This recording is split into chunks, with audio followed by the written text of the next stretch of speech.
society, which is always religious nationalist.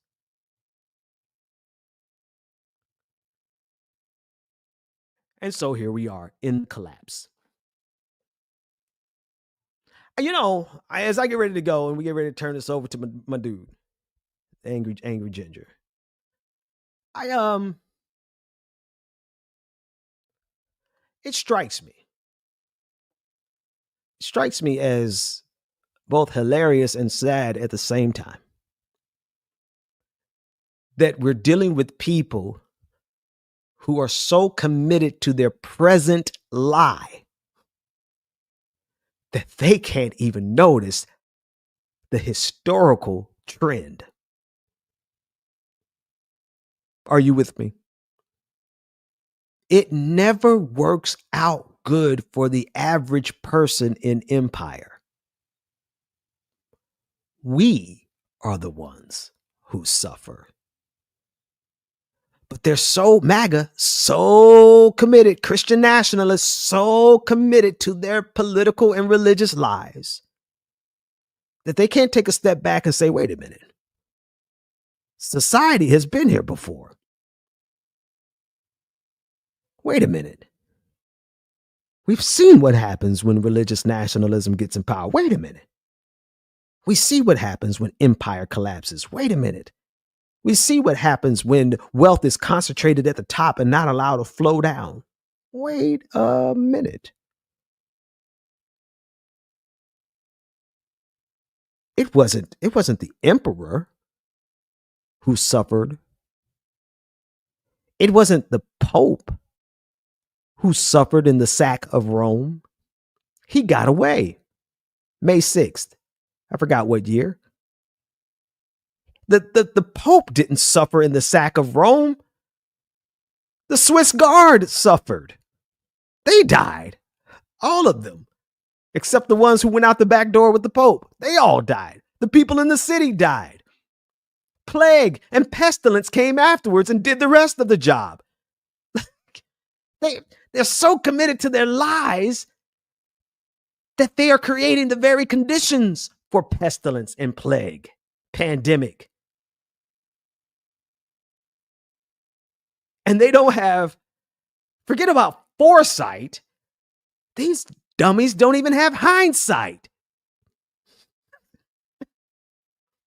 And it would be hilarious if you and I weren't trying to raise kids. I don't know if you have kids, but have a family and try to just enjoy life. All we trying to do is live, man.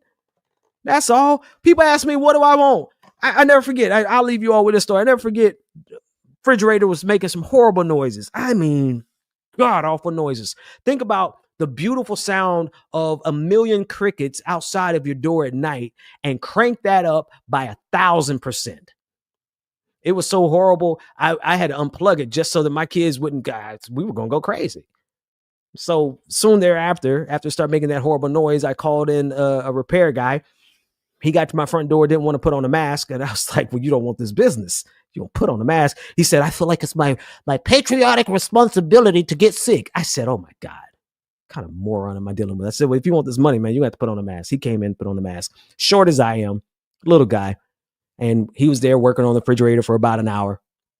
And we ended up talking, and he was telling me how, he had always wanted to be a warrior. A warrior. He had that idea in his head that he was going to be one of those guys who could be on SEAL Team 6, And I was like, oh, I'm dealing with this kind of guy. Then he started talking about how, he didn't really believe, because I told him I was a pastor, and it's like, he has a hard time with the scripture about, hard for rich people to get into heaven, the kingdom of God. And, he said, because, think about Bill Gates and think about Donald Trump. They have all the money. Of course, they don't have to be greedy. They don't have to be evil. They have the most opportunity to be generous, just absolutely inverting the message of Christ. Just absolutely. But here's what got me. When we got to the part of talking about what we want in life, I asked him, or he asked me first, and I said, what do I want out of life?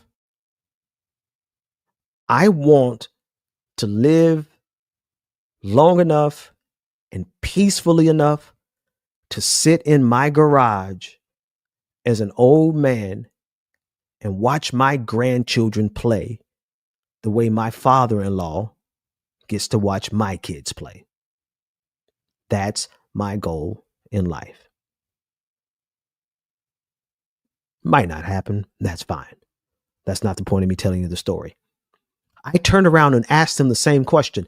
I had already set it up for it to be a not just sentimental, but like, let's think a little deeper. What do we want in life? Like, here's the stage. I'm not hiding anything from you. I'm not trying to give you a got you moment. So I turned the question back on him. I said, well, what do you want in life? And he said he wants to be successful. He wants to be rich. Folks, we're dealing with people whose priorities have been programmed by the algorithm, by their desire for wealth, by their desire for fame, for their desire to be the elite. And this desire is one that is at the core of why empire always keeps winning. Because the rank and file citizen wants what empire has to offer. One of the key things that we're going to have to do to survive this time is for us to begin to reject the very premise of being successful in an evil system. Because this evil system is not on the verge of collapse. We're living in collapse. But like I told my wife, I wouldn't want to live at any other time. Nope, not me. No. I want to be right here, right now, in the thick of it, because I want to give these devils hell.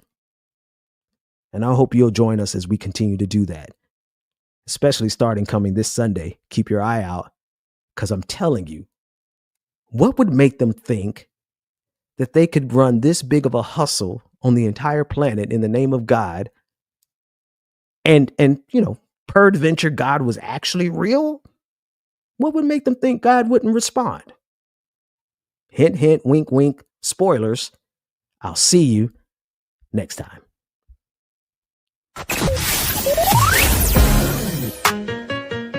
The Benjamin Dixon Show is only possible with listener support.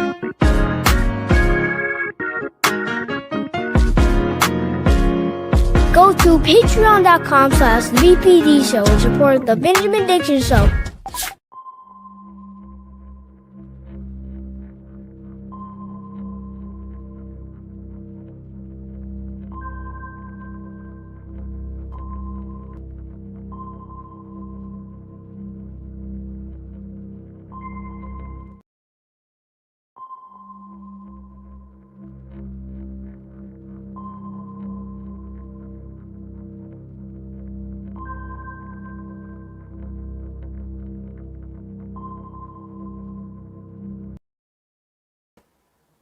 What's up, everybody? How's everybody doing today? It's almost Friday. We've almost made it. One more day till, well, freedom for 2 days. Because that's all we get. That's all we're allowed. 2 days of freedom if we're lucky. Most of the time just to get the things that we need to get done. Because as Pastor Ben said, there's only one thing that these people need from me and you, and that is money. More money. It's crazy. It's actually really, really strange to think about how little people think, how little people care to even like think about how society works.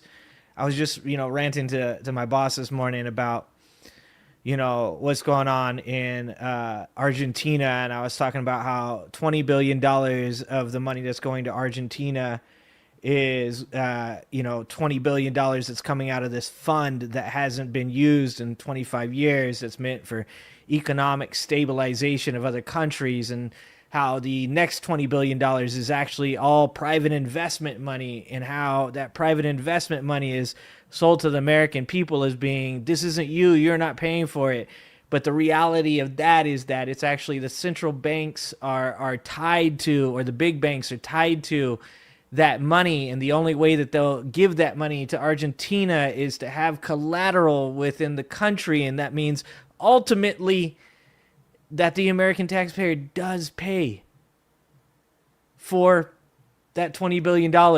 And I said, there's just so much to all of this. And it's so disheartening to know that for any person to really understand, to be educated on what the fuck is going on in this country in normal times, much less times like these, you have to be dedicated to educating yourself on so many different things.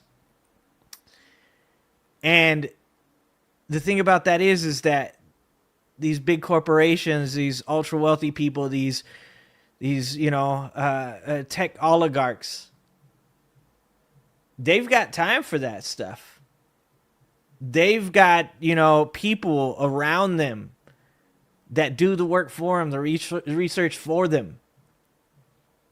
I can tell you this right now, guys. I don't even know how to get started educating people to things like that. And then we're doing the best that we can, right? The best that we can. So, there's a lot of stuff to talk about. I can hear music above me. There's music being played in my house right now. So, I wanted to talk about a couple different things to begin. One of those things being the recent Donald Trump on the Air Force One. Donald Trump says some wild shit. Donald Trump says some very wild things on Air Force One. Donald Trump has a lot of interview time on Air Force One, and recently Donald Trump decided to use that interview time to tell people that AOC and Jasmine Crockett are really dumb people, and there's no way that they could pass the giraffe test. There's no way they could pick the elephant out of the lineup.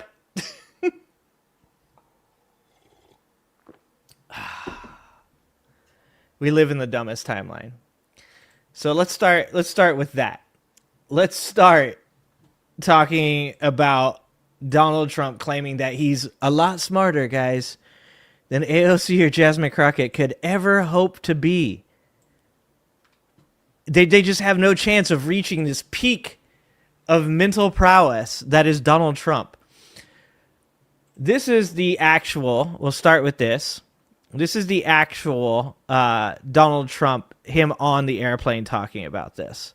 She's low IQ. You give her an IQ test, have her pass like the exams that I decided to take when I was at Walter Reed. Those are very hard, they're really aptitude tests, I guess, in a certain way, but they're cognitive tests. Let AOC go against Trump.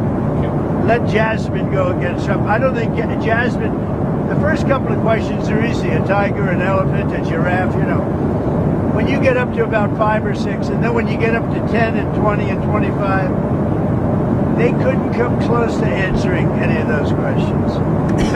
AOC's low IQ. Let me just say this. If your argument's about to begin with, this test is really hard. This test is incredibly hard, guys. And the first thing that you have to say is that the very first thing is the first couple questions are, is it a giraffe? Is it an elephant? Just stop right there. There isn't a test. There isn't a test that currently exists that ends up actually being really, really hard, guys. That starts with, can you identify the giraffe or the elephant? But luckily we have a really dope person in office right now. And that person is AOC, okay? Or I'm sorry, Jasmine Crockett, also AOC, is Jasmine Crockett. And Jasmine Crockett actually responded to Donald Trump and accepted his challenge. And this is the kind of shit that I am here for. I want to see Donald Trump take his cognitive test on stream. And I want to see Jasmine Crockett taking hers. I want to see him struggle identifying the giraffe, because you know he's going to fucking struggle. All right? So here you go. We can't play this, unfortunately. I wish I could play the clip, but it's Jimmy Kimmel, and I'm not about to get a strike on Matt's channel here. So we're going to read the article instead. Jasmine Crockett is up for the challenge of taking President Donald Trump's dementia screening test, which he seemingly confused with an IQ test. Once again, this is not the first time. It's not the first time. Look, I was saying this the other day when he was talking about the magnets again on the naval ship in Japan. You would think most people, when they get clowned for saying some shit, and I'm not talking about clowned by like one person. I'm not talking about getting clowned by some haters. I mean, people are like scientists are like, that's not true. Fucking engineers are like, that's not true. You would think you would move away from saying that. You'd be like, okay, let's just act like I didn't say that shit. Let's move on. Now, Donald Trump just doubles down. Donald Trump has been told over and over again that what he thinks is an IQ test is a dementia test, and this motherfucker just keeps talking about it like it is the Mensa test. Acetaminophen, acetamine, autism.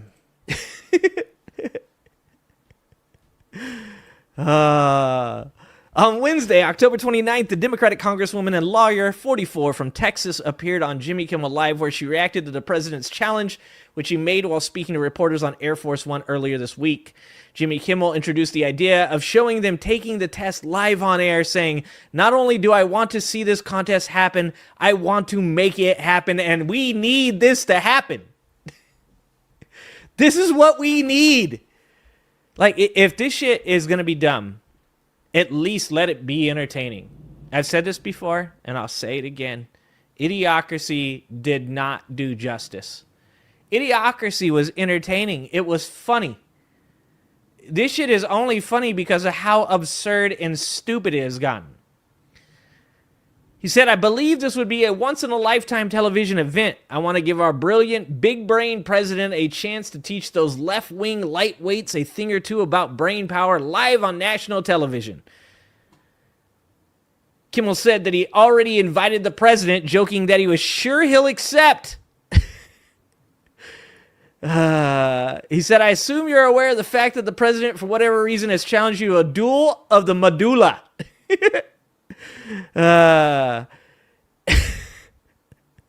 Crockett confirmed that she was very well aware of Trump's challenging her to and fellow Democrat rep AOC to take the test after referring to them as low IQ. "I know that he can't seem to find himself in the Oval Office to make sure that he can end this shutdown, but he does have time to troll me. So listen, if he's down, I'm down," she said. To see if she was up for the exam, Kimmel asked Crockett a few questions of the sort that Trump got on his cognitive assessment test. They included identifying a photo of an elephant and repeating a string of words.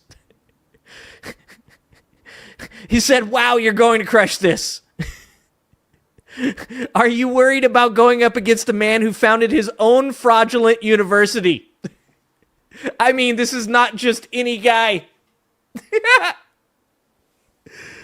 Crockett assured him that she had no concerns. In fact, she said that she absolutely accepted Trump's challenge. When presented with three options for where the face-off would take place, she chose the hole that used to be the White House. This is easy work. Dude, I would pay. What would you guys pay?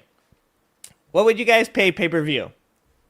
I'd pay $129.99. That's above my normal pricing. I'm usually a $99.99 guy. All right? Right now, I'm going $129.99. Okay? That's what I'm going with. I would pay as much as $200. And if I got tickets to the event, I'd drop a solid $1,000. I would pay a solid $1,000 to be there in person for this. Trump had said that he had taken an IQ test at Walter Reed. Of course, right after he said he had an MRI. A perfect MRI. They're really aptitude tests, he said. Trump said, let Jasmine go against Trump. I don't think Jasmine. The first questions are easier. A tiger, an elephant, a giraffe, you know. You know what's crazy about this? I tell people all the time, you gotta call balls and strikes. You should tell people, you should speak the truth, because I think the left sometimes makes themselves look foolish when they refuse to accept that somebody on the right is intelligent at all. And no, I'm not talking about Donald Trump. He's a moron, okay? He's a moron. Scott Bessent is actually legit a very smart dude when it comes to hedge fund management. And yet, during the time that Scott Bessent has been around Donald Trump, I am 100% sure that he has become dumber. And I can just tell you guys, from my own personal experience, just watching Trump videos for the past 2 years has definitely decreased my intellect.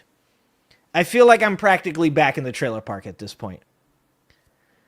Speaking to NBC News in 2020, Canadian neurologist Dr. Zayed Nasreddin,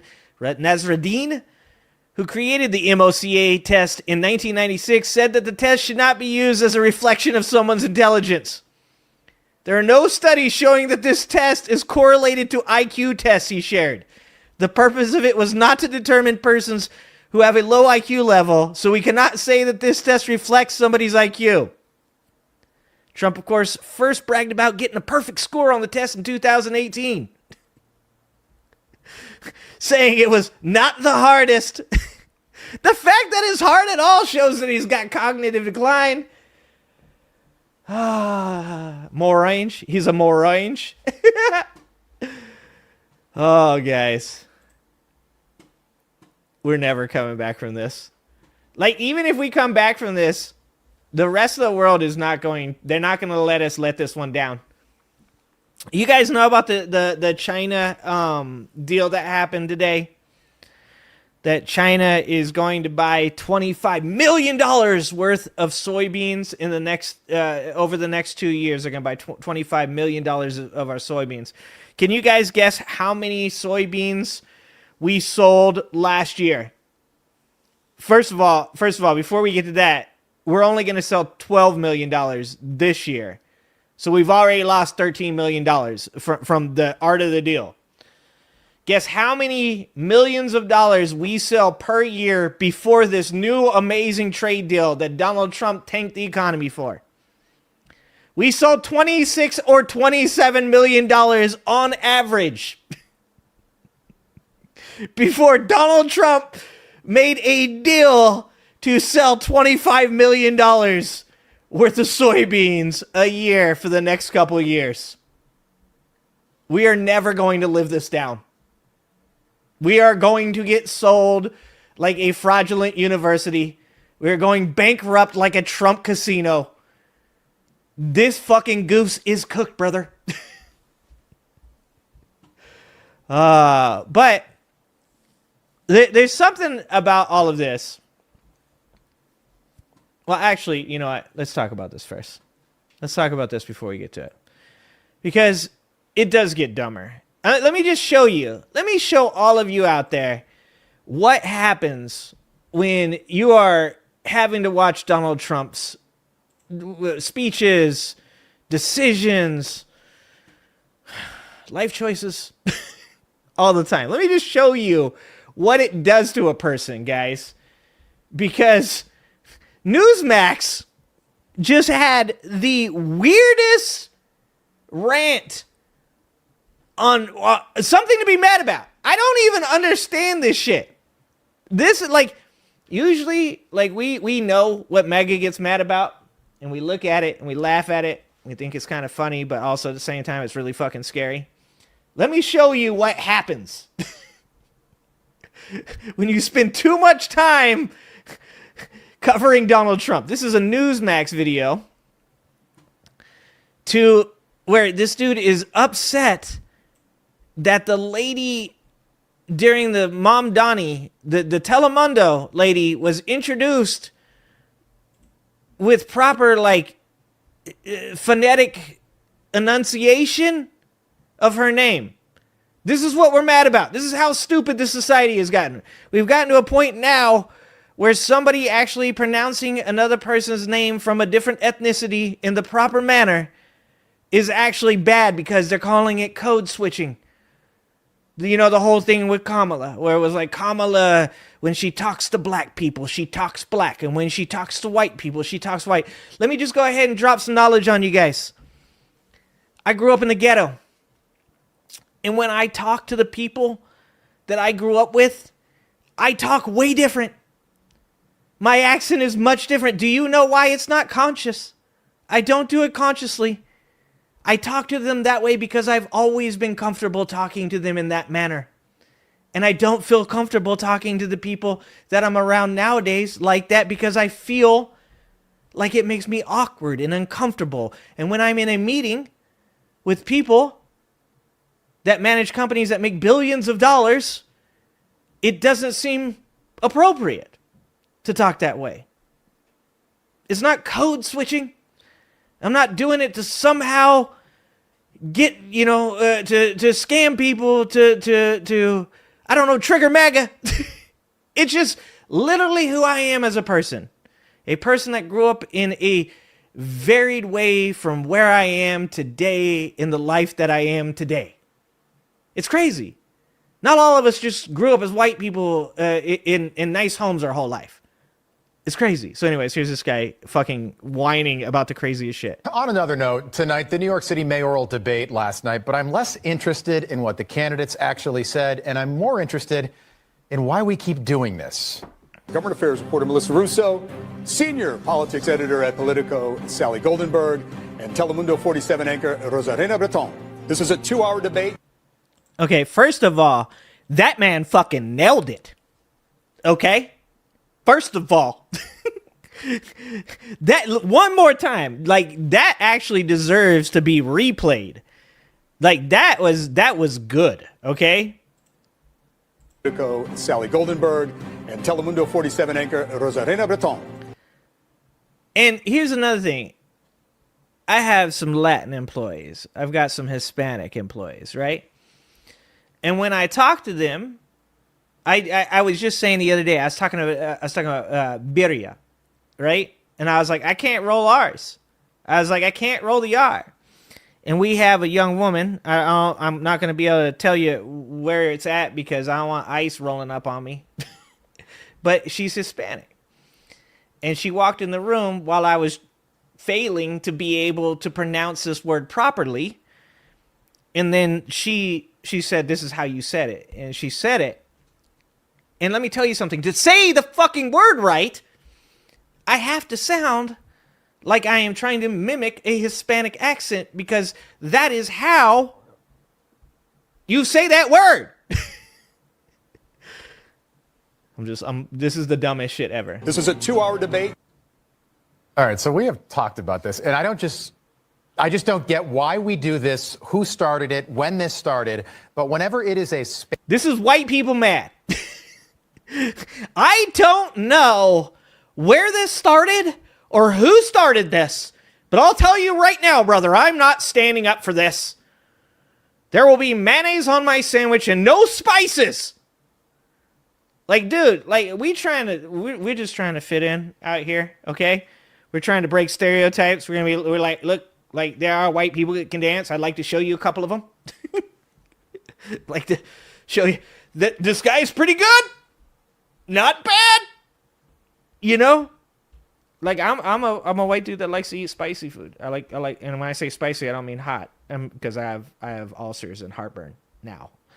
But I like spicy food. I like lots of spices because I grew up with other cultures and like really spicy food.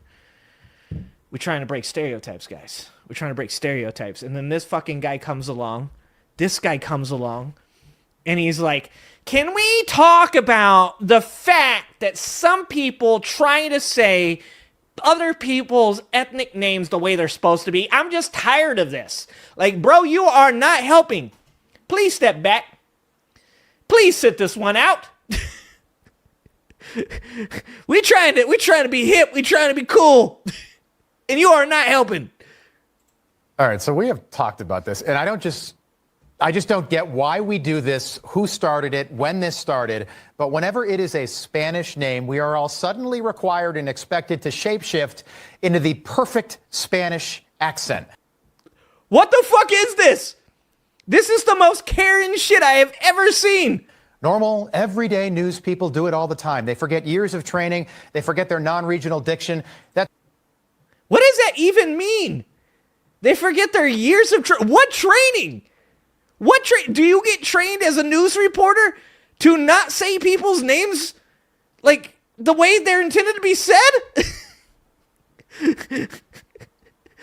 What is this? What is this shit? Telemundo anchors, by the way, Rosarina Brenton. Just say Rosa. He said Rosarina Brenton. This motherfucker right here. If I knew this dude in real life, I would mispronounce this fucking guy's name every time I saw him. What is this fucking guy's name? Somebody tell me this guy's name so I can make sure to mispronounce this shit every time. Rena Brenton.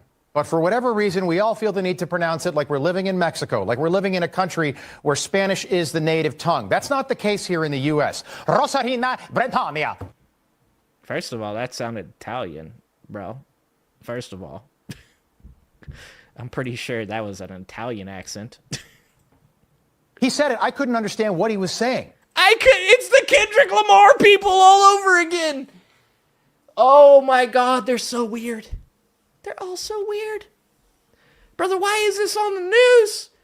This can be on my show because it's dumb. And I make fun of shit. Okay, this is the appropriate place for this. This is where this news should be seen. Why would this be on the news? Why is this news? As I've said before, I am Irish. And if I was moderating that debate... Bro, why you gotta say that? Like, we don't claim him. I just want you guys to know that. We don't claim him. He's not one of us. Would the host introduce me as Robert James Finnerty, don't you know, the little lad? I might fight this guy. If I see this dude, we might have to throw hands. That he is Robert James Finnerty. If the host was Chinese, would they then introduce that? Oh, shit, dude, don't. Oh, no. Oh, no. Oh, no, brother, don't do it. Don't do it, brother. Oh, my God, is he going to do it? He going to do it, huh? Oh, shit. Okay, hold on. All right.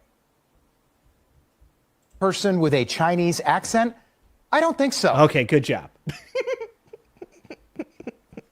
I was like, this motherfucker is going to set the white race back 200 years if he does a fucking Chinese accent right now. We are cooked. Good job. Solid choice on his part. So stop doing it when they're Spanish. Just stop it. Also, we don't need to just stop it. Just stop it. To say all three names when they are Spanish. No. What? Why not, brother?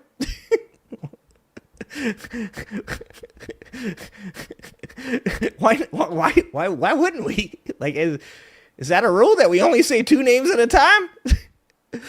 Where did these rules come from? Why does MAGA have so many rules? For a party that wants less government regulation, they sure have a lot of fucking rules. One describes me as Robert James Finnerty. I'm just Rob Finnerty. We don't need to say Kilmar. Okay, Robert.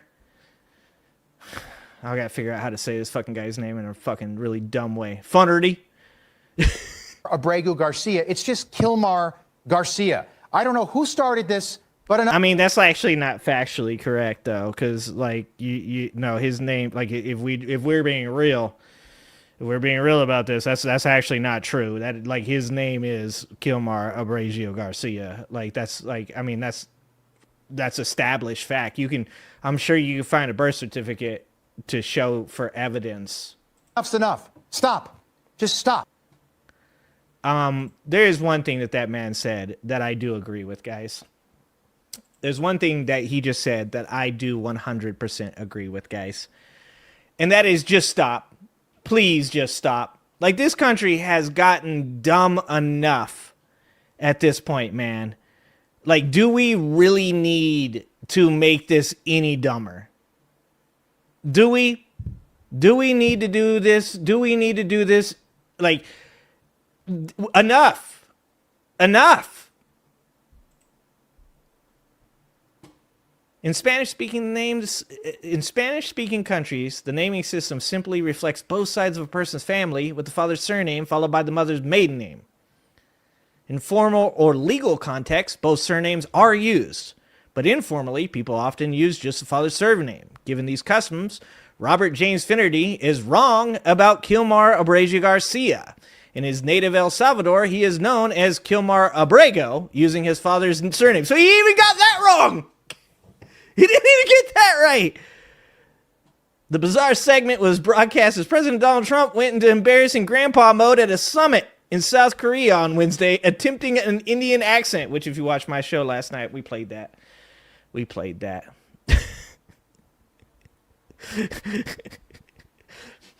We are just so fucking embarrassing right now. It's hard right now. Like, I've been talking about traveling outside of the country, guys. I have. And I don't think that's a good idea. I go back. If my wife is watching, I'm sorry. I was wrong. I was wrong. We ain't leaving this country. Because if we leave this country, we might get beat up. Like, it's probably she's probably right. I'm probably wrong. It's not a good idea. Oh, man. Anyways, there's good news. There's good news, guys. And the good news is that some people are waking up and seeing how dumb all of this shit is, right? Like, some people are figuring it out. Not everybody, though. Not everybody, but some people are figuring this out. So, one of the people that recently has been making his rounds around the TikToks, as I call them. By the way, also TikTok deal went through today. I think it's Larry Ellison or Mark Andreessen. Some billionaire owns TikTok now. So we're screwed. I just want you guys to know that we are Dunsky. Because now, like, even TikTok, everything is owned by billionaires. There's no media that exists anymore that is not owned by Larry Ellison or Elon Musk or Mark Andreessen or whoever. We're cooked. YouTube, just waiting for YouTube to just ban my channel. That's all I'm waiting for, guys. But on the TikToks for now, we got some people that are talking about some things. And you know what I like to see? I like to see farmers calling out farmers. And this gentleman here, okay, is a farmer that was a Trump farmer that is very upset, guys, that people in his comments are telling him, just reduce the price of your beef. There's Trump supporters in his comments, you know, because he's a Trump guy, so he's got a lot of Trump supporters, and they're like, bro, just reduce the price of your beef. And he's very upset about that, because if you don't know, there are very thin margins in beef, and allegedly they don't set those prices. So this gentleman in the brown is criticizing this gentleman in the blue for being a moron and getting what he voted for. I have been getting comment after comment after comment. Well, maybe you should lower your prices. If you don't know how this works, then just shut up about it. Don't voice your opinion. Cattle producers and many farmers do not set their prices. So the shoe is on the other foot now, huh, Skylar? I feel like you're missing the fact that the comments these people are making telling you to lower your prices are just repeating what Donald Trump said. Because who said that? Because who said it? This isn't a left-wing thing. This is literally Donald Trump saying that the cattle farmers in America need to lower their prices because beef prices are sky fucking high right now. And the fact that Donald Trump can't admit that climate change is actually real. He can't admit that fucking pasture is no longer available. That drought is destroying the fucking globe. He can't admit that, so he can't... Well, not that he would be able to speak intelligently to this in the first place. But you think that at the least Donald Trump would understand something like worms, being that his Secretary of Health has one living in his brain right now. Screw worms in Texas. Argentinian beef currently is infected with hand, foot, and mouth disease. And they're saying, we don't care, import it anyways. They want to import cattle into America with hand, foot, and mouth disease. And if that spreads to the cattle in America, we're fucked. Donald Trump can't admit that the reason that beef prices are high are because of the reasons that actually exist. And I don't even know that he knows about those reasons. To be fucking honest with you, everybody else says the dude's Hitler. Everybody else says the dude's got nefarious plans. I just think the dude's a moron. I think it's much simpler than that. I think Donald Trump is stupid. I think he hears the things people say around him. He goes, sounds like a good idea. It's my idea. Thank you so much for the idea. Bring the cattle in, lower the prices. But that's what he said. Donald Trump told Americans that cattle ranchers need to lower their prices. Don't be mad. Don't be mad if you're a Trump-supporting rancher and then people are in your chat, in your comments, telling you to lower prices because the person that you voted for told them that you would do that. Yeah. I guess you don't want Trump to talk about this anymore either. But the reason I said the shoe's on the other foot now is because a couple of years ago, I was the one trying to explain to people why gas prices were high. And you were the one making really uninformed and stupid comments about why gas prices were high. Yeah. Remember that? Yeah. I was the one that was saying we shouldn't get other countries to produce more oil to bring down our prices. And if I remember correctly... Which, by the way, do please check into the oil situation currently. Ask yourself, or ask your conservative friend, how that drill baby drill's going. Ask them, ask oil barons how that's going right now. Go ahead, feel free, because you're never going to hear from Donald Trump why shit is the way it is right now to do with oil. You'll never understand. He will never tell you. He will never tell you the truth around all of the shit that he's done. I don't think he's aware. Frankly, you were fine with that. Because it only helped you. And it didn't matter who it hurt. Now, the tables have turned. And you are not fine with us getting more beef from Argentina. Because guess what? You sell beef. Of course. The difference here, Skylar, is I'm not fine with us getting more beef from Argentina either. Now, a lot of people don't recognize this, but probably 98% of the oil companies in the United States are small mom and pop businesses. Yep. But the people only know about the big ones and the billions and billions and billions of dollars they make. So yes, there's going to be a lot of resistance from society when it comes to helping the small companies, because it also helps the big companies that they pretty much are only aware of. And so anyway, because of Trump's policies of begging OPEC for more oil, we've lost somewhere between 25 and 30,000 jobs in the oil and gas industry just this year. Also, you can save, what is gas, 5 cents a gallon cheaper than it was a year ago, if that. And the thing is... Yeah, it ain't shit. It ain't shit. Skylar, that's exactly what's going to happen, and I think you know this. That's exactly what's going to happen with beef prices if we get a bunch of beef from Argentina. People are going to save a few cents, but a lot of farmers are going to be hurt. Yeah, and the price of beef, like I said, globally, beef is a problem. Cattle are a problem. This isn't an America-specific problem. Somebody just asked this question, can somebody explain why Felon 47 suddenly loves Argentina? I don't understand.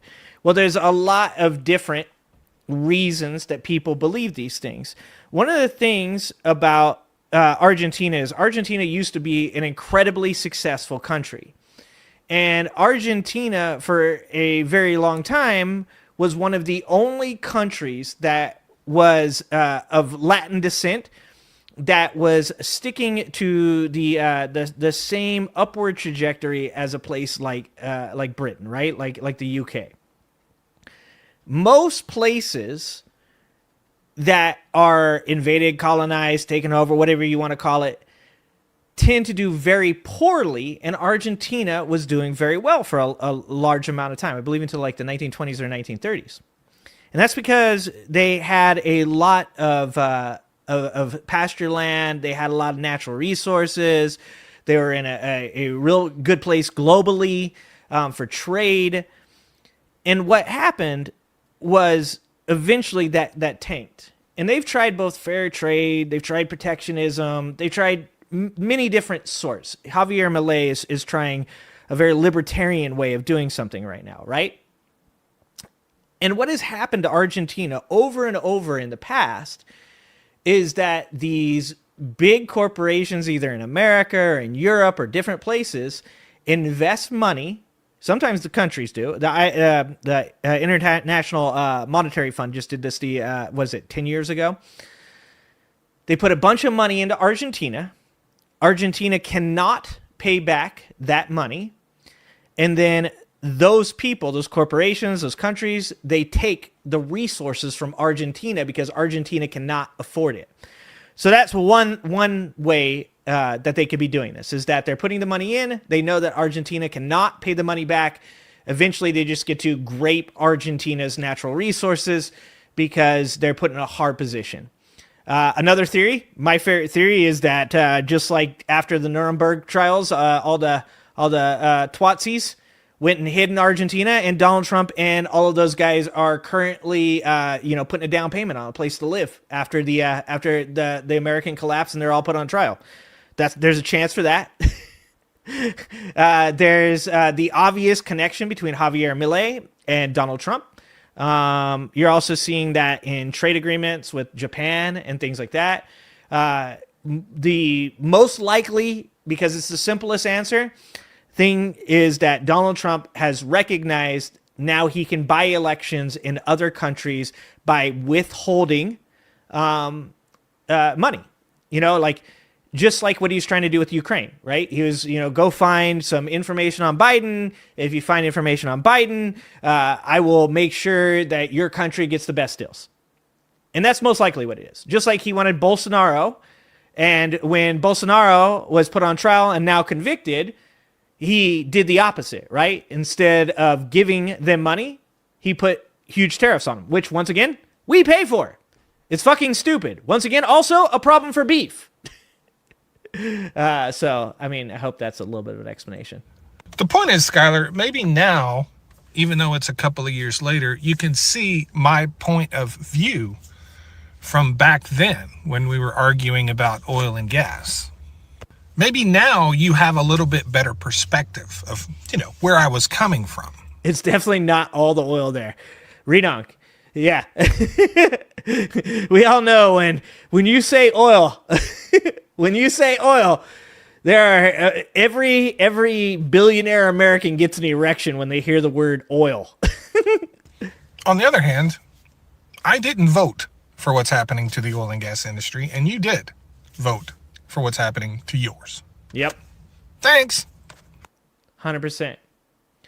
And that's something like we're entering that stage where, you know, people are saying like, you know, how should you feel about all this? Like, do you say to, you know, these Trump supporters, like, you messed up and, you know, like, we understand and people make bad decisions, or do you just mock and shame, right?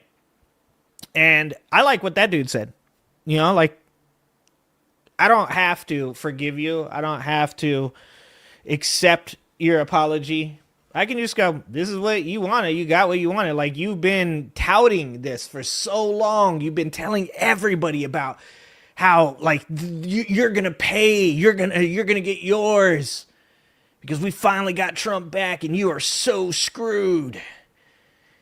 And it turns out we're not the only ones screwed. It turns out you're screwed too. Weird. It's almost like we told you guys for like 8 straight months that you would also be affected by all of these things. Farmers, Latinos, women, it doesn't matter. Anti-war people, anti-corporate people, all of you. Fuck, even the capitalists. Not the billionaires. They're doing good. They're living large. But even the people that were like anti-socialism, they're like, wait, why did the government buy stock in Intel? Let me tell you, I bought stock in Intel as soon as the government did. You know why? This is not financial advice. This is not financial advice. You know why? Because Donald Trump, there's no way he's letting that stock go down. Donald Trump will infuse Intel with so much goddamn money over the next 4 years. There's fucking no chance. Watch, like tomorrow, this shit's gonna tank. I was like, nope. I'm putting some money in that stock. And guess what? It hasn't gone down since I did it. Like, the only people that have benefited at all from Donald Trump's presidency so far is ultra wealthy people, techno oligarchs, and crypto fucking people that are like just like absolutely fleecing the shit out of old people right now. Like, none of this is good. Like, not even a little bit. Like I said, the best that you can get out of all of this so far is, you know, Donald Trump got a trade deal with China for the same amount of soybeans that we've already been selling China. After he got dicked down over some rare earth minerals. Literally was on a fucking Navy ship just like yesterday trying to convince them to change their catapults from magnetic to steam. Why would he be doing that? Well, I'll tell you why he'd be doing that. Because he pissed off China, and China has all the magnets. Do you know how much money it would cost to go back through and revamp the entire fucking fleet? Not to mention just the fact that steam, I mean, if you don't know like why like an electric vehicle accelerates as fast as it does versus a gas vehicle, it's because electric is like that and gas is like, yeah. It takes a minute for gas to get there, to feed, to combust, to get moving, whereas electric is almost instant. The reason you use electromagnetism is because it's faster, it's more efficient. It does have its problems, I do admit that. But you would never go back and change all that shit back to steam. That's stupid. Just like Donald Trump. But you know the craziest thing about all this?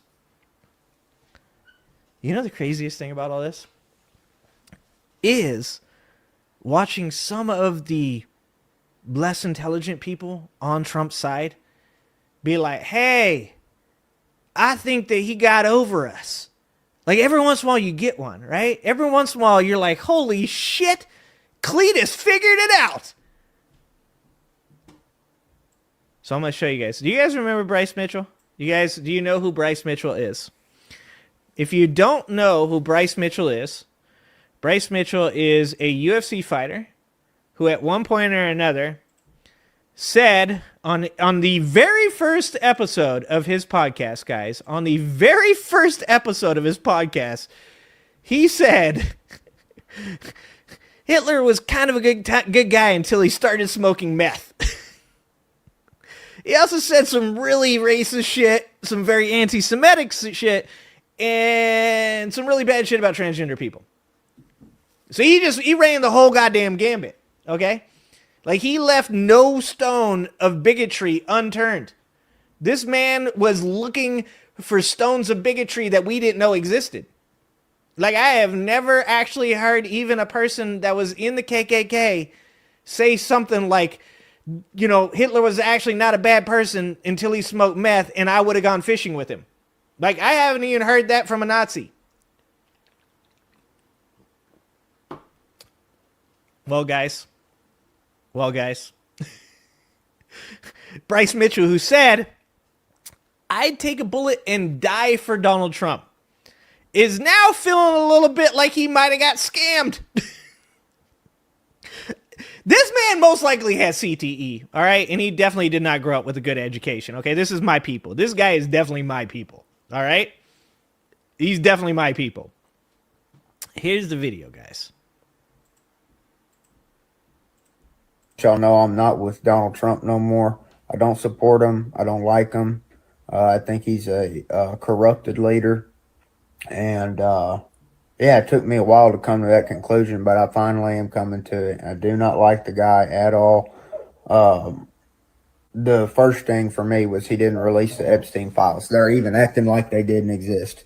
And then, of course, they're sending Israel and Ukraine all of our tax dollars, just like the numbnuts before him did. Putting America last. And now he's blaming the beef farmers for the price of beef. Hey, I'm not biased, man. He talked a good game. He tricked me. I was fooled. I admit it. Yeah, and I'm totally done with the dude. He's done to me. He's done. He's a goner. He's compromised. He's right up there with the rest of the pedophiles, man. He's a good actor. And he had me fooled for a long, long time. And he actually goes on to say, he claimed Trump could be the beast from Revelation 13:3. I supported him for a long time. So he says, he goes on to say, like I'm not even kidding, guys. These are some of the funny comments. Some of the funny comments from this video that he posted. Same brother, I see right through him, and we are being led down a very dark road. But God. That's what makes a great man, one who can admit that they were wrong. Oh my God. Many of us were never fooled. He was despicable from day one. All right, that's a good one. We got left-wing thug nasty before we got GTA 6. And then my favorite meme. Bryce Mitchell, Gene Silva. I guess it isn't the first time he fuck around and found out. This is after he talked a bunch of shit about Gene Silva. So I wanted to say about him talking about the Antichrist, okay? I'm not a huge religious person. I leave that up to my man, Pastor Benjamin Dixon, who I find to be one of the coolest religious people. I have nothing against religion as far as people being spiritual, people finding, purpose in being a good person, for being Christ-like. I have no problem with any of that. But I myself am a secular humanist.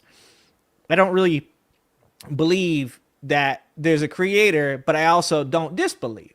I just feel that I've never seen evidence that would bring me to the conclusion that there is, right? There's a whole lot of, but man, how do you explain this? Well, there's a lot of shit I can't explain to you. There's a lot to do with the stars I can't explain to you. There's a lot about the government I can't explain it to you.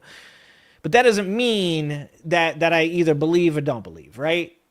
Like, I tend to take the evidence that's presented to me by people that are experts, that have empirical evidence, statistics, studies, all of those things. That's what I care about.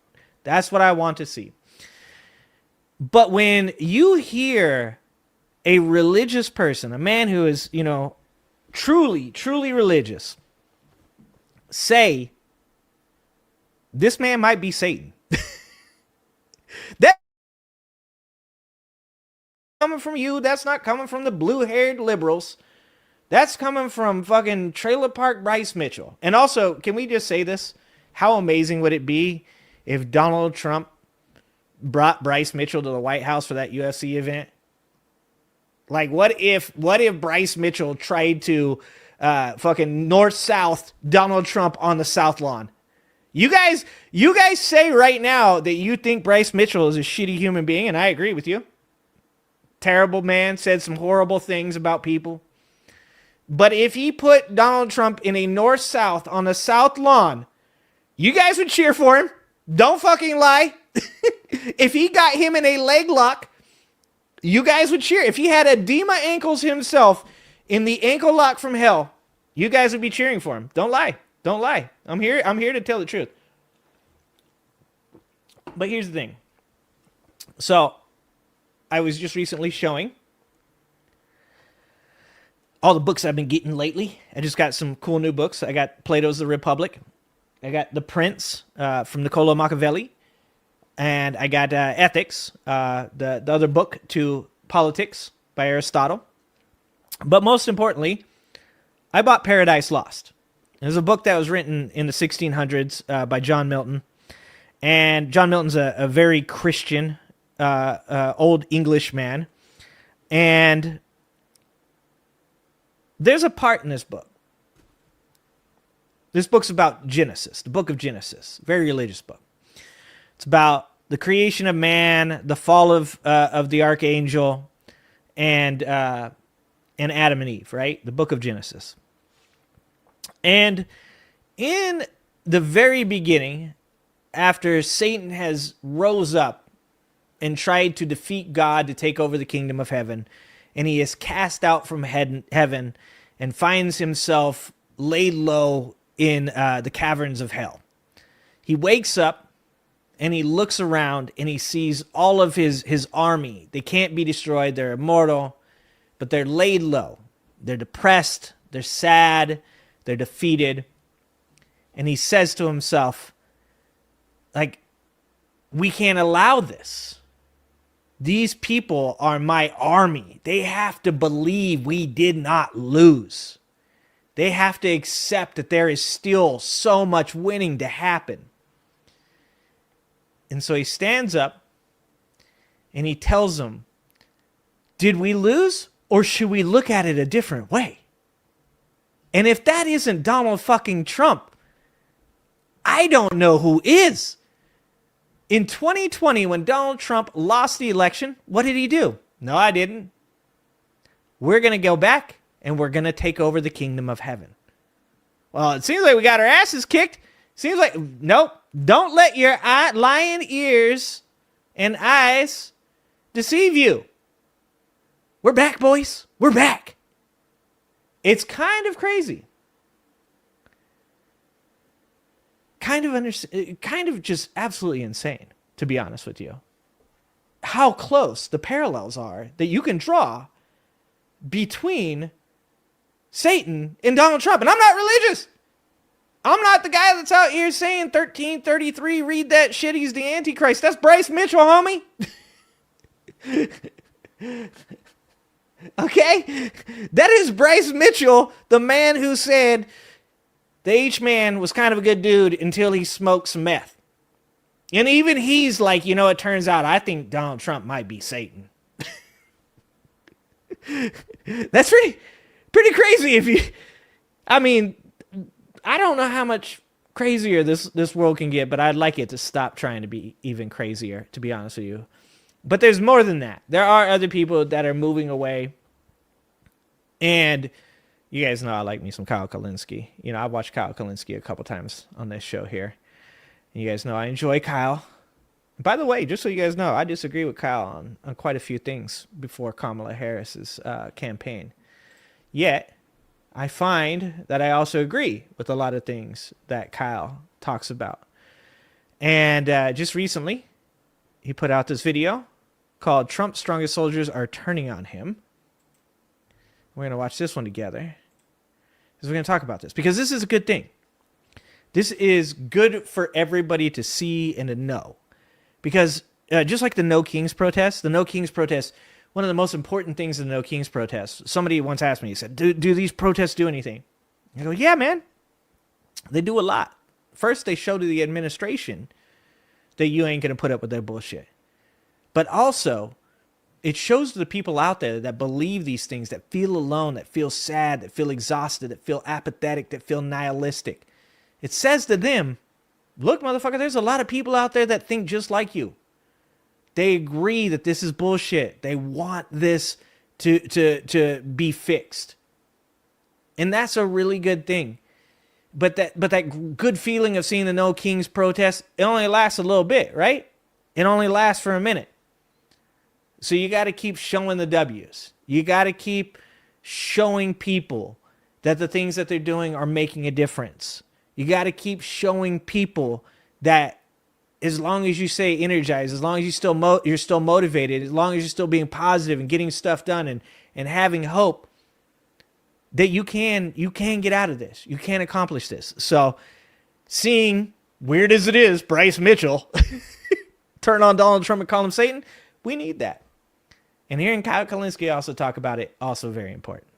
So the other day we did a segment and we talked about how some of the crucial demographics that supported Trump in 2024, they are now abandoning him at a record pace. So you have Hispanics, for example. He was dead even with Hispanics. He had like 45% support, 45% opposed. Just dead even with Hispanics.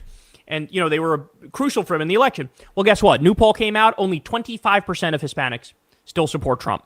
So, his numbers just collapse. I wonder why. I wonder why. Oh, that's a hell of a pause. Look at that pause, guys. You can't pause like I can pause. I am the pause king. Collapsed. So that's one example. Hispanics was one example. Another example was young people. That also, his numbers there also collapsed to 25%. Independents, I believe he's at like 27% or something like that now. He's just like... Dude, look, I'm just going to say this. I've always considered myself an independent. I've voted in races for Republicans when there's nobody else that I could vote for. I vote Democratic. I lean left, but I hate political parties. I think, as I've always said, parties do not express values. People express values, and I'm still 10 toes down on the fact that I think that politicians shouldn't be allowed to hide behind labels like Republican or MAGA or whatever. Like, I think that they should have to put forth their policies, and then those policies should win or lose them elections. That's where I stand. You shouldn't get to just gang up and be like, we're the Democrats, we're the Republicans. But let me just say, it's hard to say I'm independent nowadays because it's like the do your own research people.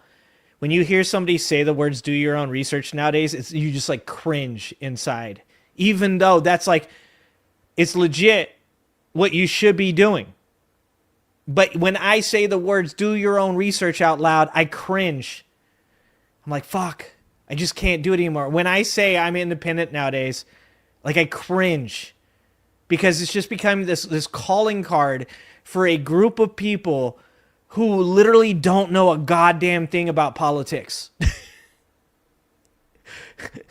I'm independent because I don't actually know anything about anything. And it saddens me so much because that meant something to me. 27% of independents that still support Donald Trump. That's crazy. That's crazy.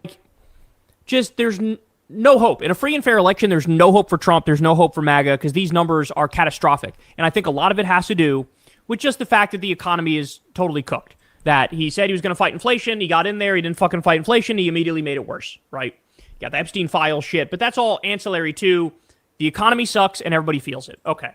Well, Trump, I'm sure he feels like, well, as long as I have my ride or die with me, then I'm good. My ride or die people, it's his base. It's the hardcore MAGA Kool-Aid drinkers, it's the fucking conspiracy theorists, and it's the fucking evangelical fundamentalist Christians. Mike Pence's people who they think Trump is, like a biblical hero. And they think... Oh, what did Steve Bannon say the other day in that interview when he said that Donald Trump was running for a third term? They think he has what is he? Is divine providence. They believe he's of God. And the crazy thing is he's closer to Satan. It's fucking insane. You know, one of the things about that John Milton book is that one of the biggest criticisms of that book is that people, especially back then, I believe C.S. Lewis was one of the people that said this, that they felt like he had made Satan the hero. Now, mind you, of course, Milton was a very religious Christian. I mean, standing on that business. If you read a book from a extremely Christian author writing and you think that it made Satan sound like the hero, that sounds like there's something wrong with the things that you think about Satan. Like, you're like, actually, kind of based. If you felt that coming out of the book, you might want to think about whether or not you a good Christian or not. He's fulfilling prophecy and he's going to usher in the end times. Well, guess what? Now there's signs. Even these people are starting to waffle on Trump. Take a look at this. There's a guy by the name of Kirk Cameron. He's a former actor. I believe he was in that show Step by Step. And he became a hardcore fundamentalist Christian to the point where he argues against evolution. He argues for creationism. He's always been a bit of a hyper-religious goofball. Well, now, listen to what he's saying here. Hyper-religious goofball is definitely in my insult cache now. Watch. We have an insurrection act for a reason. We have to make sure that our cities are safe. President Trump says he's sending the National Guard to stop violent crime, protect federal agents, and defend cities that seem out of control. He even said that he might invoke the Insurrection Act. That's kind of ironic, right? Remember January 6th? They called that an insurrection. But that Insurrection Act is a law that allows a president... You don't fucking say. It's almost like every accusation is a confession. You don't say. ...to deploy the military here on American soil. And it's a power that is extreme. It's meant for true emergencies like rebellion, like invasion or anarchy, not just everyday unrest. We need to think about tomorrow. If one president can decide who is a threat, what happens when the next president decides that you are? What if a future president... Okay, we watched Bryce Mitchell. Like trailer park logic his way to finding out that Donald Trump was a bad dude. And now we're watching fucking Kirk Cameron going, actually, you know what? This is weird. Do you guys know if you put 2 and 2 together, it actually equals 4? Like, these fucking woke liberals told me 2 + 2 = 4. I didn't believe that. But now that I see Donald Trump saying 2 + 2 = 5, and I did my own research... Holy shit, guys, it looks like 2 + 2 = 4. It's weird. A far-left president declares that Christians, homeschoolers, and conservative voices are domestic extremists. Would we have any moral ground left to stand on when those same powers are turned on us? It is adorable and it is precious that this guy is actually trying to use logic to appeal to Trump voters. I genuinely find it precious. Like, it is like my sweet summer child. Do you not understand the people who are in your party? Do you not understand your fellow travelers? Because there is no amount of sound reasoning or rationality or logic. Okay, can I just say, because this is from a man that don't have hair, Kyle's hair is looking good, brother. It's looking good, dude. Like that's got some suave to it. Like, I'll never have that kind of suave. Look, there's 2 things I will never have in my life. And that is Brian Tyler Cohen's sharp ass suits. Okay, he's got a good suit game, right? You can talk about what you don't like about where he gets his money from, all you guys want. I'll tell you guys this right now: you cannot criticize Brian Tyler Cohen's suit game. You don't have a suit as nice as he does, okay? And the second thing I will never have is beautiful hair like that. That is something to behold, Kyle. Sorry, I got off topic. I got distracted by the swoop. That makes them go, huh, that's a good point. What if they did to us what we're doing to them? Huh. Yeah, that's a point we've made a million times until we're fucking blue in the face, and these people don't care. They don't care. Why? Because well, when I do it, it's okay. When you do it, it's wrong. They don't see a problem. They don't see a problem. They think, I'm good, so when I do it, it's good. You're bad. When you do it, it's bad. So I can do the thing. The idea of, laying a precedent that others follow, that doesn't occur to them. Nope. Because they think, we'll just flip completely on the principle and say the opposite when the time comes when they do it to us. So, credit to him for at least trying to have some sort of logic here and to say, but, okay, if they did it, we'd be upset. Yeah, if we did any of the shit you guys did, you'd be fucking furious. Dude, if Obama tore down the east wing of the White House, this country would fucking be on fire right now. If Obama made an AI video of him shitting on Republicans, this country would be on fire right now. There is not a single thing that Donald Trump has done to... We can use a actual perfect example, as I think about it. During Obama's administration, Jade Helm, where we had counter domestic terrorism role play happening, Republicans lost their fucking minds. They were talking about how we were building secret tunnels under Walmarts. They were fucking ready for war, okay? And there was literally no National Guard being sent in to police citizens. They just had fan fiction this shit out of the ether. And they were losing their fucking minds. If you don't remember what Jade Helm was, remember, go look that shit up. Donald Trump literally is putting the National Guard in places. They're breaking people's ribs. They're beating up women. They're macing fucking ladies on the street. They're macing frogs in their vent holes. If Barack Obama did any of this shit to Republicans, this would be a fucking, this would have been civil war 8 months ago. If it was a Democrat that cut pediatric cancer research... Yeah, exactly. They had a shit fit when Barry wore tan. Thank you, John. Meals on Wheels and the National Weather Service... you guys would fucking, of course, be blaming us for these natural disasters where the warning wasn't sent out in time. And of course, you'd be blaming us for the increase in cancers among children. And of course, you'd be blaming us for grandmas going hungry because the fucking Meals on Wheels was cut. But you guys do it, and you fucking cheerleader, support it, or just pretend like it didn't fucking happen. So, really amazing. But here's the thing. Here's the main point. The fact that a guy like this now is going... I don't know, man. You're kind of going a little too far. You kind of lost me a little bit. I don't like what's happening. I don't like what's becoming of this country. I don't like how, literally all of the rules that we thought existed are out the window now. Because that's what the Trump regime is showing.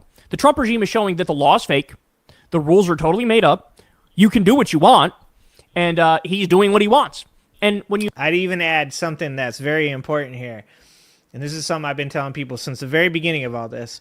Is Donald Trump has exposed the fact that the judiciary system is slow and unwieldy. Everything to do with his whole scheme, his whole plan, the way he goes about things, has a lot to do what he did in his personal life. Donald Trump's been sued, over 4,000 times in 30 years in his professional and political time, his career, professional career, personal or political career. During that time, Donald Trump learned a lot of things about stalling the government. Donald Trump stalled the Florida case. Donald Trump stalled the Georgia case. Donald Trump tried to stall the New York case, and it didn't work, and he got convicted of 34 felonies. Don't forget he's a felon. Convicted. Felon. Donald Trump has more experience in the courts than probably anybody on earth. And he exposed, in this term, exactly how slow and unwieldy our court system is. They're right now trying to deport Kilmar Garcia before he gets put on trial. If you were 10 toes down, if you believed that the shit that you said was true, you would allow the American public to see it. But they know that they're full of shit, and so instead he's trying to beat the system by stalling it and getting him deported before he goes on trial. There are so many. The one thing I will say is there are so many cases right now against Donald Trump that are super important that are making their way through the system. Here in about a week, they're going to start hearing arguments against Donald Trump's tariffs at the Supreme Court. There are so many suits right now from states against the federal government that are making their way through the system, but it takes time. It takes so much time. And Donald Trump knows that. You mix this, like these people not supporting the Insurrection Act, you mix that with like what he's objectively done to the country that everybody's about to feel the effects of very shortly, it really does not paint a good picture for Trump and Republicans in the future. When you are illegally holding back the SNAP funding during the government shutdown, even though you're legally allowed to release it, right? That's 40 million people that you're saying, go hungry, I don't care. Exactly. Go hungry. You think there's not Republicans in that group? You think there's not Republicans among the 15 million people that you just kicked off of Medicaid? You think there's not Republicans? Of course there are fucking Republicans. Of course. There's plenty of Republicans that are going to be impacted by Trump's big bullshit bill that raised taxes on the working class but cut taxes for the rich. People will realize their fucking taxes are going up. They'll realize they lost their food stamps. They'll realize that it's under Trump, you have the doubling, tripling, and quadrupling of healthcare premiums. Like, it's not, I'm sorry, you're not going to be able to keep it together. In this scenario, people can only get squeezed to a certain point, and then it's fucking, all bets are off, right? And what you're seeing here, too, is a lot of these red states are also getting hammered, bro. Texas is the hardest hit state when it comes to tariffs. Kentucky, you have 75,000 farms that are threatened that are going to go under because of the tariffs. 95% of the bourbon market is threatened. Kentucky's also the hardest hit with hospitals closing because of Trump's big bullshit bill. Over 700 hospitals could end up closing. Kansas, the U.S. aid cuts obliterated crop exports from Kansas. That's conservative Republican farmers who are getting hammered. The soybean farmers. Nebraska, beef and pork industries lost their workers. They're getting screwed. Iowa's GDP plunged 6% already because of the tariffs on aluminum and steel and the deportation of the meat plant workers. Like, at some point, my point is, guys, at some point, it all falls apart. At some point, there's no amount of postmodern right-wing bullshit that you can spew into a microphone that makes these people like you, right? Reality always catches up eventually. Yes, it's true, he's built a cult. Yes, it's true, there's some percentage that will never leave the cult. But as I've said to you many times, you have a floor that could be as low as 25 or 26% with that cult. Which means what? You do the math on that. 75% of Americans are going to want this guy's fucking head on a platter. You know? I just saw a post today from a guy that was a MAGA Republican that's voting for Zohran Mamdani, who is like, nope, I like the dude's policies. And that's the crazy thing is, I've said this before about MAGA Republicans. We agreed on a ton of things about how the middle class is taken advantage of, about how billionaires are bad for society. We agreed that like everybody should have health care of some sort. We just disagreed on exactly how it should be gotten there. We agreed on so many things, but then that all went out the window because y'all joined a cult. Y'all just decided, you know what? You know what's important? To be as loyal as possible, to bootlick as much as possible the orange Cheeto. Because there's no way that you could be sitting here right now saying to yourself, if my wife gets cancer, I'm actually okay with her dying. Because you know what? If I didn't pay my fair share and I couldn't get, these incredibly high premiums on healthcare paid, then that's my problem. That's fucking insane. That's literally you're in a cult. There's no way that you would feel this way if these things were happening to you, just like what Kyle was saying before. It's just that they're not happening to you. But now they are happening to you, and now all of a sudden you're like, you know what would be cool? Some types of social safety nets for people that have to go through this shit. It's crazy. That's the direction it's heading. Because he does not give a fuck about you. He doesn't care. He does not care about Americans, not in the fucking slightest. He cares about his own wealth, his own money, his own power, his own control, his own self-aggrandizement and careerism. That's what he fucking cares about. And so, the fact that even the evangelical Christians now are going, I don't know about that one, Chief. Man, it hasn't even been a year. It hasn't even been a year. And they're saying that. Imagine what it's going to look like after 3 years. Hey, y'all, do me a favor and like and subscribe. It helps out big time in the algorithm. Crazy stuff, man. But it is good. It's good to see. It gives people hope. It makes people feel better that, look, all of these people have millions of followers. All these people, you know, they're on X, they're on Facebook, they're on Instagram, they're wherever they are. They are reaching people that me and you can't reach.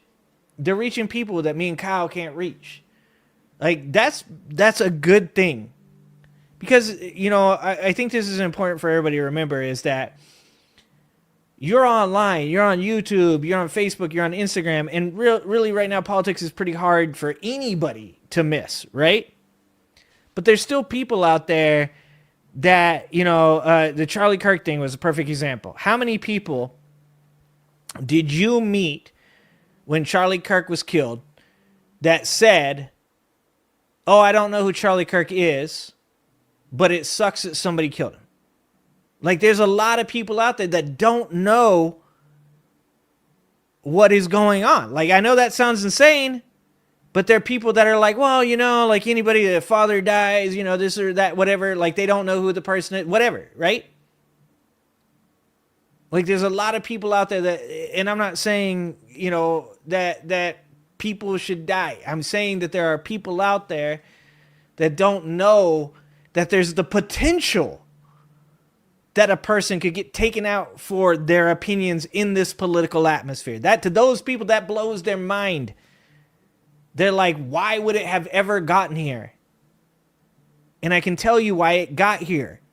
Donald Trump broke politics. Donald Trump turned it into entertainment and political blood sport. That's how we got here. So it's really good. Whether or not I agree with Kirk Cameron, whether or not I agree with Bryce Mitchell, these are W's. These are W's. Okay. One thing I know, I just saw somebody say this in my chat, and I was like, oh, we're going to talk about this. We're definitely talking about this. And that is, apparently Stephen Miller's wife is losing it right now. What is going on with Stephen Miller's wife, guys? Why is she like on all the podcasts and stuff like that? It's trippy to see like some of these people become all of a sudden they're joining the grift, right? Like, are they just getting the money before it all goes away? Is that what's happening? Are all of these people, like people's wives, people's cousins' wives, cousin wives, they're all a part of this now. So this is Keith Edwards. For you guys who don't know who Keith Edwards is, I love me some Keith Edwards. He just hit over 1 million subscribers. Super dope for Keith. Keith Edwards talking about Stephen Miller's wife saying the quiet parts out loud. Wife, I don't understand why, but she is doing around the press where she's going on CNN. That's what I'm saying. Also, Jillian Michaels, guys. Jillian Michaels. Is that how dumb this fucking storyline has gotten? Is that how dumb this timeline has gotten? That Jillian Michaels is debating people?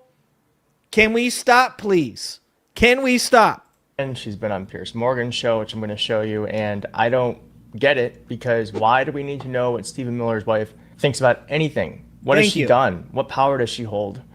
Regardless, she is being exposed on these shows for being a lightweight and also a racist. It turns out that the Millers are just racist through and through. Whole family.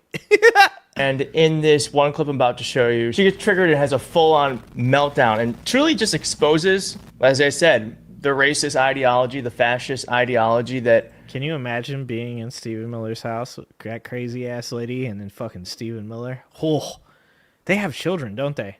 Oh. she, her husband, and the Trump administration all hold. Here is that interaction. Why is it that every time someone wants to criticize Mamdani, it immediately comes back to the Jews and the anti-Israel movement instead of actually talking about his viewpoints, which is that he wants to make the dude on the far right. Oh, let's get that. Why is it that every time someone wants to criticize Mamdani, it immediately comes back to the Jews and the anti-Israel movement instead of actually talking about his viewpoints, which is that he Nobody wants to said make Jews. You just said it. You always do that. We say Israel, you say Jews. We say Israel is a government. Please don't make it about Jewish. Oh, Jank's triggering her. Oh, she's gonna lose it. Oh, she looks so mad right now. Dude, I'm just saying this. Can we, I'm gonna make this plea again. Can we just get back old Jank? Can we? I mean, I know you guys are like, just let it go. Just let it go. But look, I never got to see old Jank. Okay, I only get to see it in the old videos. Like, I only get to see it in little spurts and stuff like that. Like, I didn't get to experience it. I'm just saying, like, for old time's sake, like when you bring back old movies and remake them and stuff like that, or, you know, like old video games, remade Final Fantasy VII. Can we remake Jank? Can we bring back old Jank?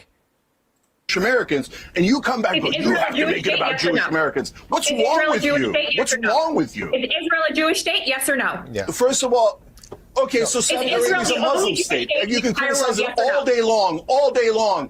There's no special protection. Because for what you're doing is you're decoding language that to calls mock themselves American a Jewish state or a and to Muslim say that state. we should not be here and we should not be in existence, and that you would be happy for other people like Mamdani to use I want Israel. Bro, who said that? to be saved. Nothing of the sort. Dude, I'm not up here to defend Jank, but I don't think he said that. You're totally lying. It's very normal for a Miller to be completely and utterly lying. Quite frankly, I'm really sick and tired of this racist, bigoted rhetoric that comes from people like you against my husband, against my family, and my children. I am raising Jewish children in this country. Oh no.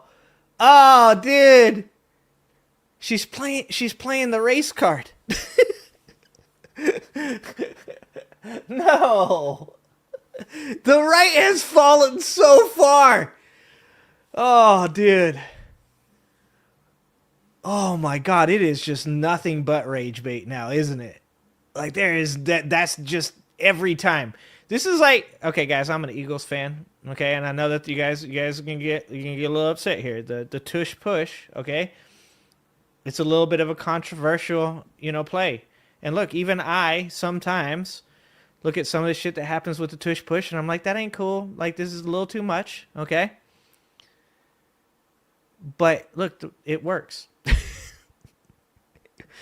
We need a yard, we get a yard, okay. So, like, first of all, don't hate. But if the Eagles only did the tush push, like every play was just the tush. That's what Republicans are right now. They're like, okay, so hold on, let's see, what options do we have right now? Well, we can make a logical argument. Well, we could bring facts and statistics into this. Well, we could try to meet in the middle and see if there's a solution that we all can agree on, or we can go with anger, fear, and hate. And they're like, oh, hell yeah, brother. Anger, fear, and hate it is every time. like there is no other play. If there was a Republican playbook and they handed it to you, and you opened it, every single page would be go with anger, fear, or hate. Those are the only options. Jesus Christ. Like you, against my husband, against my family, and my children. I am raising Jewish children in this country. Who brought your children into this? Why did she bring up her children? Like, it's like they're talking about a very specific thing, which is Israel and Palestine, and she somehow brings in her. Look at this reaction from Katie Miller. She just is not built for this. And so she got smacked in the face by reality. It's really interesting when these MAGA people come outside of their bubble. Even Trump Trump is really within a very specific ecosystem. Only certain people are really allowed to talk to him at length. And the second that they pop outside of it, they can't handle themselves. And that's such a clear example here. Who brought your children into this? What a weirdo. Piers, I'm going to be done with this if you're going to allow Bro, he called her a weirdo. Oh, that's amazing. That is so amazing. What a weirdo. She's about to rage quit, dude. Even Jillian Michaels is like, dude, stop. Jillian Michaels like, why is she my partner? Oh my God. What a weirdo. Piers, I'm going to be done with this if you're going to allow racist and bigoted attacks against one of your commentators just for the sake that he will not. Dude, even Piers is like, I don't think I can't help here. No, you don't understand. That's usually the left does that. Oh, gee, I can't. Like, I'm gonna look like a fool if I start backing you up on this one. Hang on, Katie. To be clear, comments. He inserted a line that says the Millers lie. The Millers do lie. Sorry to keep stopping it, but also it's just incredible. Oh, Keith, you have no idea. Stopping it. That's what we do. But also, what bigoted attacks were being made that makes her feel like she would have to step away from the? It doesn't, like, she's totally overreacting and just like you're pretty thin-skinned if that's like this woman would not exist in a black person's shoes for more than 5 minutes. If that's all it took for you to be like, this is over, I can't do this anymore, ma'am, I think you might be the snowflake you're looking for. Just so you know, here's some tea. Here's some inside DC Beltway tea. I have heard that literally no one in the Trump administration likes this woman. No one. They can't stand her. They hate her. She's a terrible person to be around. And I heard that they're extremely excited when they learned that she was leaving. Oh, that's amazing. And I can see why. If she's like this on camera, imagine what it's like working for her. She seems like a spoiled brat. But what do you expect from Stephen Miller's wife, though? I mean, come on. Like, just take one look at that motherfucker. There ain't no woman that's sane, that has a fully functioning frontal lobe, that is going to have anything to do with Stephen Miller. Like, I mean, if you ask me what I thought Stephen Miller's wife was like, I would say this woman. Keep going. Katie, to be clear, He inserted a line that says the Millers lie. Is that not coded language for therefore we are Jewish? She said, what? She said, he say we lie. Is that not coded language for we are Jewish? What? Come on, Pierce. Where are you? What? Where are you standing? God, you're so Katie, pathetic. if I can speak. Everything's your shield is speak, anti-Semite. Fire him, cancel him, cancel him, America. Oh my God, Israel's Oh, you know, I've never actually enjoyed Jank doing that shit that he does with the voices and all that. I've never liked that shit, but there has never been a more appropriate time for it. This is the first time I think I've ever seen Jank do that shit that I was like, actually, this is where this needs to happen. Wow. That is amazing. Everything's your shield is anti-Semite. Fire him, cancel him, cancel him, America. Oh my God, Israel's feelings have been hurt. Why don't you work for this country? Can we try and get this country? Yeah, you are a guest on my show, and I appreciate you coming on the show, and I like you coming on the show. And I'm saying two other guests on your show are welcome to participate in these anti-Semitic attacks that is so permeating on CNN and MSNBC. This is so ridiculous. I'm sorry. I have to jump in here. Somebody criticizing you personally is not an anti-Semitic attack. If somebody says that you are lying, that is not an attack on Jews, that is an attack on you. And just stop hiding behind identity. This is all the snowflake behavior that the right is supposedly criticizing the left for, that you're simply repeating here. Yes, Stephen Miller is a destructive force in American society. That is not an attack on Jews. That is no reference to his identity. This is an attack on him individually, and just deal with the merits of this case. Boom. Now, It didn't end there. She went on to say that she was going to have Sank deported. Hold on. So what happened in the Holocaust and all the pogroms were just... Whoa!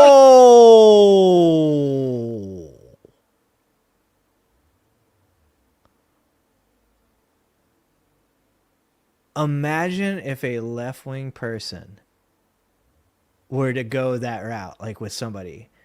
I'm married to somebody in the administration, and we are going to use our power to have you removed from this country. That's crazy.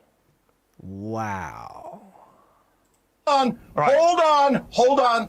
So what happened in the Holocaust and all the pogroms were disgusting. That doesn't mean that It's really incredible. I mean, it's just incredible that the Millers are. She is no better than Stephen Miller. Attacking, like, first off, and then let's just talk about this too, because she did the thing that she said he was doing. Where she said he was making bigoted attacks towards her, which I didn't hear any. He was just calling her a lie. But then she made a racist attack towards him and saying... No joke. Holy shit. ...that his citizenship might be denied because of what happened on this show. It's just so extreme and so absurd. And in any other moment in time, someone like this wouldn't be given any space. But I think it's actually really important that not only that we show these clips, but we talk about them, because we have to know what is going on in the right. And this is obviously just a normal way of acting for them. It's not normal, but today it's been normalized. Now, she's also, for some reason, on CNN. Why is Katie Miller on CNN? But she's on CNN. Because it's all for money. Because this is the reason that this country is falling apart, is because everything is for money. This isn't about giving both voices a chance, both sides a chance. It's just what makes money. Because this lady's crazy as fuck. It's like Charlie Sheen 2.0. Like, I'm telling you, there's so much from that period of time. The period of time of 4chan and Jerry Springer and, the WWE and then Charlie Sheen. There's so much from that time where really society went from we don't like when we don't have privacy to nobody should have privacy. Like, we used to be as a society completely. We had the Patriot Act. It was like just up in arms. Edward Snowden, up in arms, right? NSA, up in arms. And we went from a society that like really, really valued our privacy to a society that monetized our personalities, monetized voyeurism. I mean, it's the same thing we do here, right? But the problem is that why are you doing it?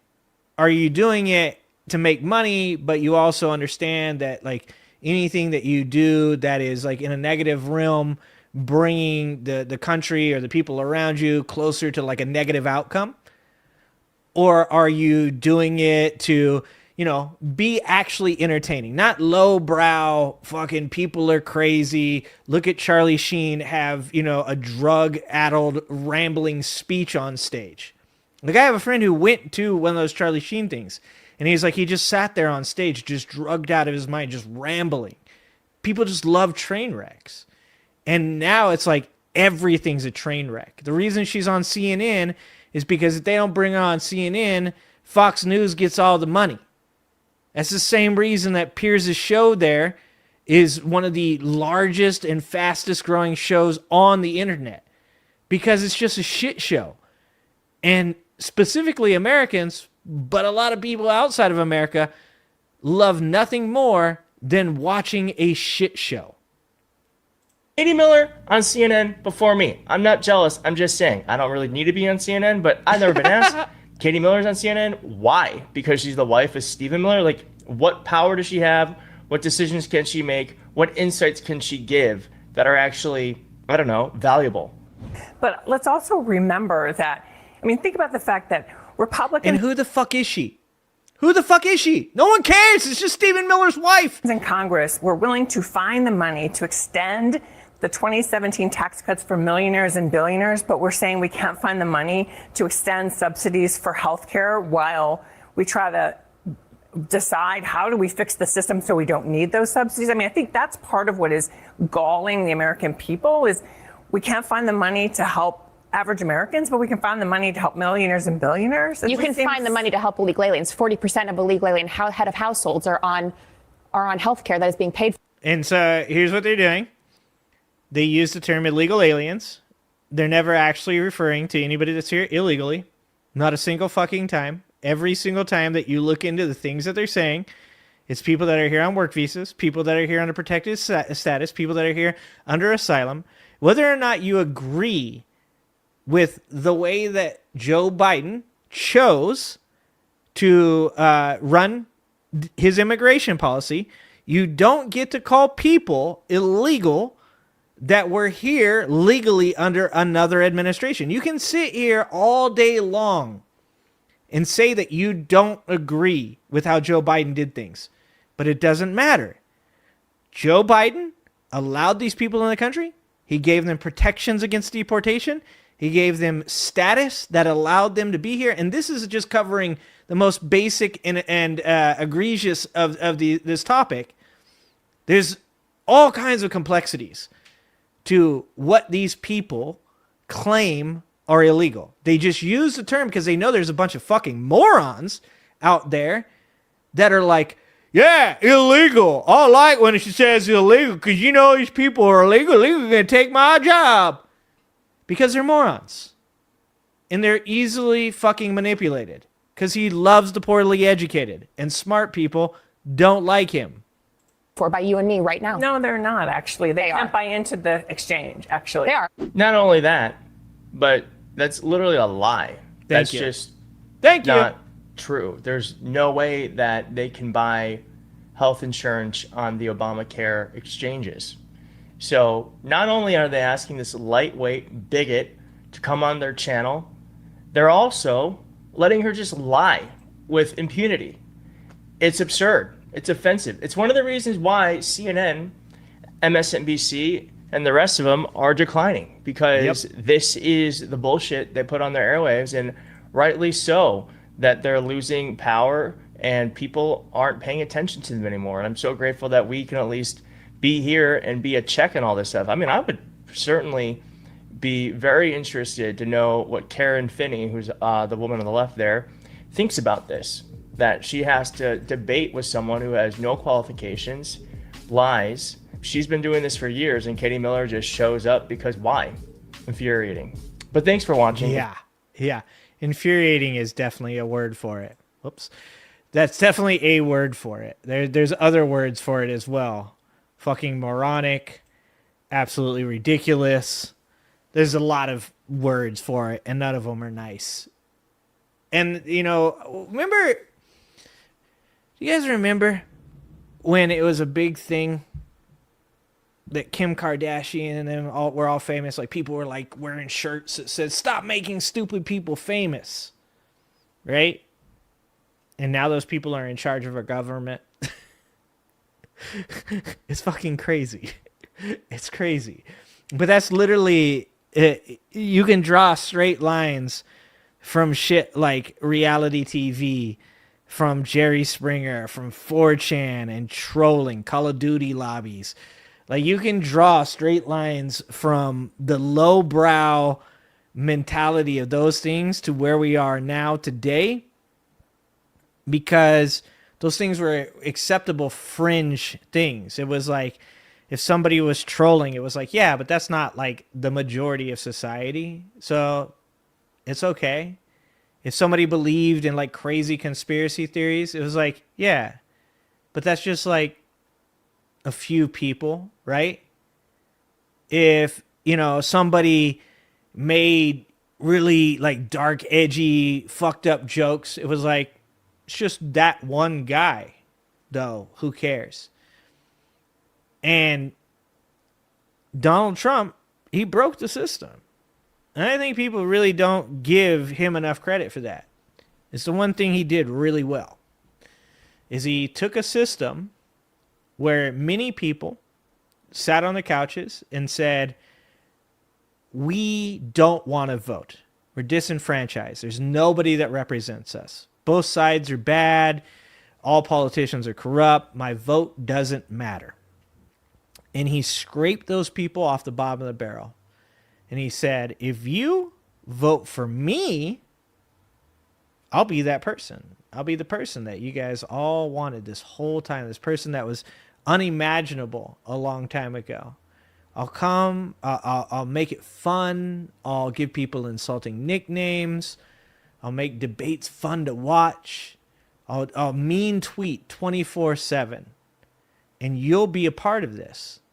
And it's something that you can actually see in comedy nowadays. You see in comedy where crowd work has become a big thing, right? Like comedy that I love, right? The comedy that I love is like the Carlin, the Gaffigan, the Hicks, Chappelle, like people that had sets, and they would have jokes, and they'd work those sets and work those jokes, and it was a craft. And you could think about that in parallel to politicians. Like many politicians, whether you liked them or you disliked them, they all had to work on their craft. They had to become good liars. They had to learn how to not let their skeletons get exposed. They had to learn how to, do just enough to get by, to get re-voted for. And just like what's happening with comedy, in comedy now it's crowd work. Now it's the audience wants to be involved, and the audience has always wanted to be involved. That's why you have hecklers, right? So many hecklers, people in the crowd. You suck. They're not saying you suck. They want to be involved. They want you to react to them. And even if the power resides in the comedian, the person standing up there with a microphone and the sense of humor, you still want to be part of the show. You want them to interact with you because now people know who you are. People care. That comedian cares that you're there now. Now it's negative. It's bad. But you still get to be seen. And Donald Trump became that crowd work comedian. He involved the audience. He made people feel like they mattered, and then he made them feel like he cared about them. One of the best ads that I have seen, political ads, is an ad from Donald Trump at the end of his 2016 campaign. And I was like, whoever made that ad deserves a Grammy. It was like, or Golden Globe, whatever it is, Oscar. I don't know. What do producers get? But the ad was like, this is America first. And it was like steel country and lower taxes and American flags. And there's just so much about it that I was like, if I didn't know anything about politics, in fact, if the only thing I knew about politics was that Hillary Clinton was a bad person, like most people don't like Hillary, right? That's what you think from that point of view. And then I saw that ad, and I didn't really know much about Trump. I knew he was a reality TV star. I knew he was, this kind of weird fringe celebrity. And I saw that commercial. I'd be like, Buck, this guy wants to help me. This guy wants to help the middle class. This guy knows what's going on. And I probably would have voted for Trump. And the problem is, it's twofold, right? It's twofold. It's both that we've seen this played out before, and yet these people still voted for Donald Trump. They knew. Donald Trump's first term wasn't as bad as this term, if we're being completely honest, and that's going to get to the second part of this problem here in a second. If we're being completely honest, the second term is much worse than the first term. The guardrails are off. In his first term, they picked politicians, they picked General Mattis, they picked people that were legit politicians that were scared about where their career would go and what could happen to them. And in this one, they didn't. They picked clowns. They filled the circus full of clowns. They wanted it to be entertaining. They wanted it to be distracting. They wanted it to be fun for them and beneficial for them. And they're accomplishing all those things. The second part of that equation is that the left didn't do a good job of honestly speaking to why Donald Trump won the first time, didn't deal with the fact that Donald Trump did reach a lot of uneducated people. Donald Trump did reach a lot of middle-class people that felt disenfranchised. That Donald Trump did reach a bunch of former blue voters that felt like the Democrats had sold them down the river for big money corporations, for pharma. If we're going to find our way out of this, you're going to have to like honestly recognize a couple things. And that is, one, you don't need to be involved in everything. It's not always about you. If you're in the audience and you're watching a comedian and you want a good show, sometimes you need to shut the fuck up. You can go tell other people about it when you leave, how much you liked it, what was your favorite joke. That's how you get to be involved in that. But you're showing up. That's what you're supposed to do. You show up. You don't always have to be involved. And this isn't really, I'm not saying this for Democrats so much. I'm saying this to the people that voted for Trump. You don't need to be, crowd work isn't as fun when you recognize like the death of intellectualism is going there, with the death of the craft. The comedians, one day you're going to wish that you had a good storyteller. You're going to wish that you had a guy with a well-crafted joke.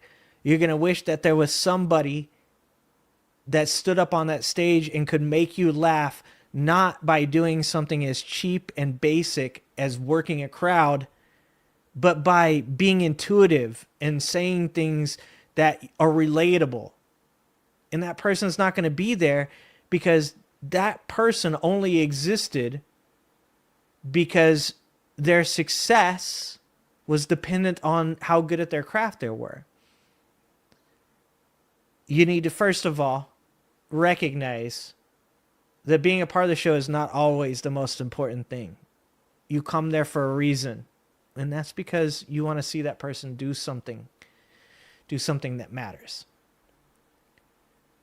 The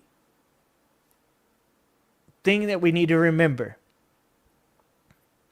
is that if you want politicians that are fun, if you want politicians that are entertaining, if you want politicians that, speak a good game and then scam you, you'll get that. You will. But when you look around for a person, when you look around for a Martin Luther King, when you look around for a JFK, they won't exist anymore. Because it's just no longer successful to do that.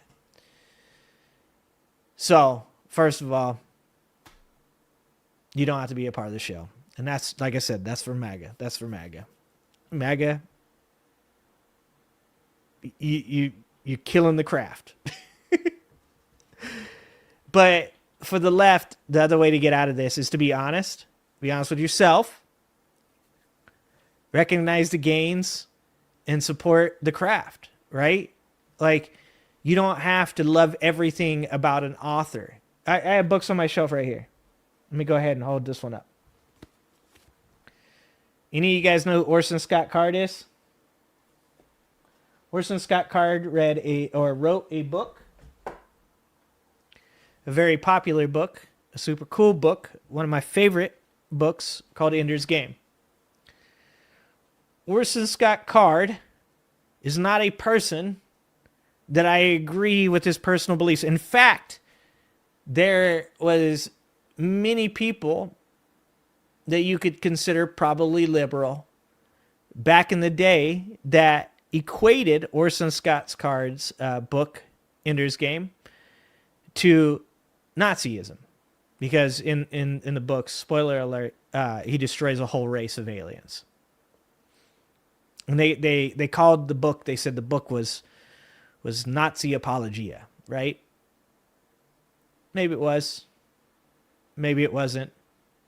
But what it was it was a great sci-fi book. I don't want to know everything about Orson Scott Card. I want to enjoy the book. Now, if I wanted Orson Scott Card to lead my city or my state or potentially the entire country, I'm going to want to know a lot more about Orson Scott Card. And there's going to be some things that 100% I look at and say to myself, that's a no-go for me, dog. You can't be, a absolute racist piece of dog shit. You can't be homophobic. You can't be, shitting on the middle class. You can't be in the pocket of billionaires. But there's wiggle room throughout a lot of that stuff. There's places where I might not 100% agree with your stance on taxation. I might not 100% agree with, some of your stances on immigration or how we solve the immigration problem, because there is an immigration problem. It's with our system.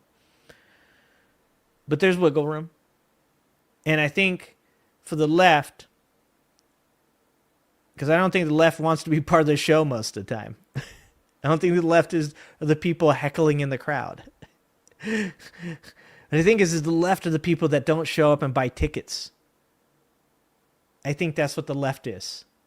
The left is a group of people that tend to want to talk about how much they would love to see some good comedy, how much they would love to see this comedian tell these jokes. And they go, but back in 89, he said one thing that I disliked, and I'll never buy a ticket again. And I think that we got to be better than that. I decided to talk for the last 20 minutes because I can do that. That's my superpower.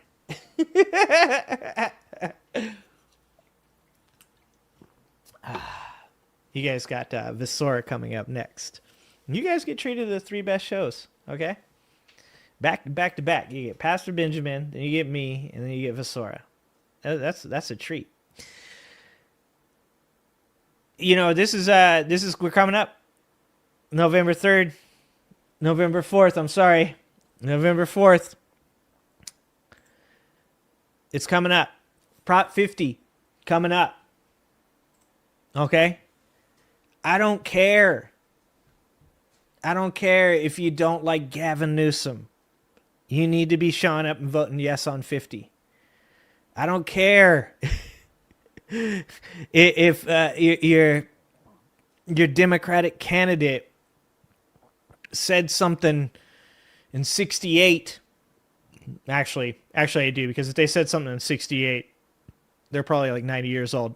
I'm talking about Janet in Maine.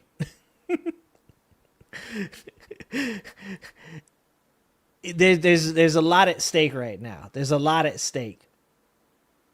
I've even seen numbers that show that some Democrats are voting no on Prop 50. Now, there's a very, very high percentage chance right now that Prop 50 will pass. I do believe it will pass.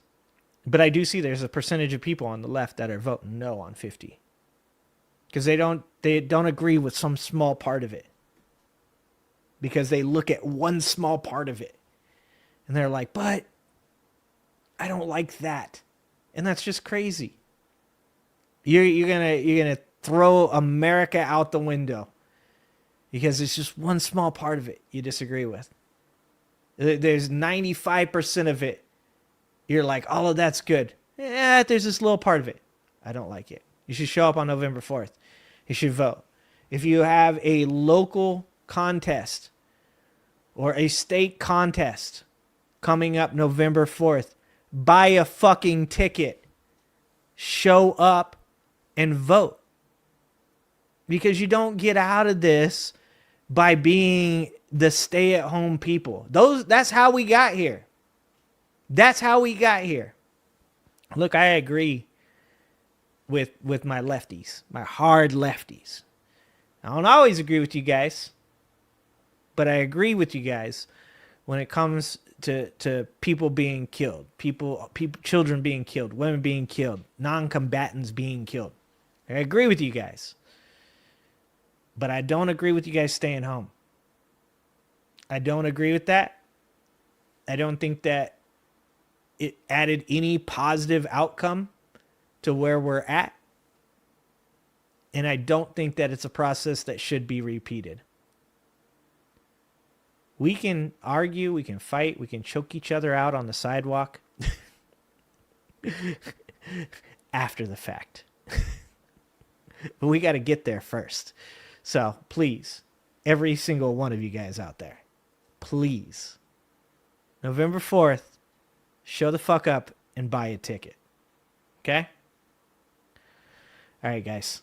We're pretty close to having Visora come out here.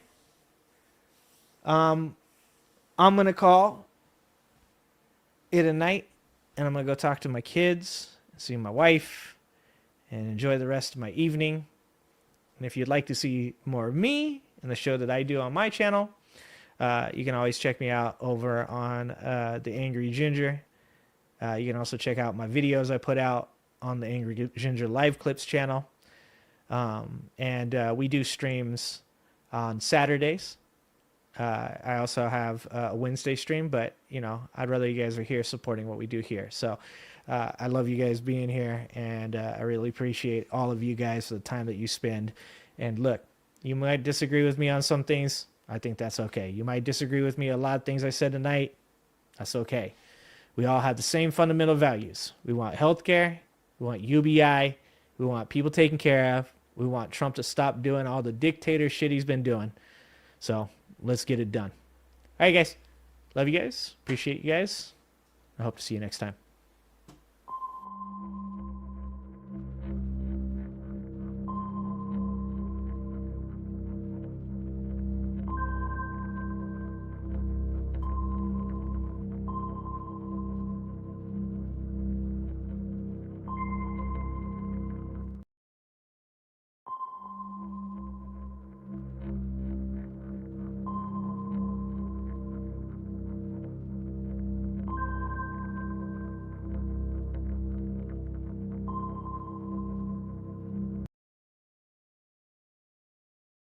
Hello, hello, hello, everybody. Good evening. Happy Halloween.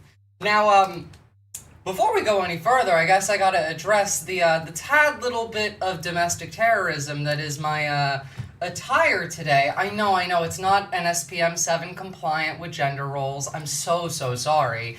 But, we are gonna be talking about war today, so, I felt the need to dress appropriately, for battle, you might say.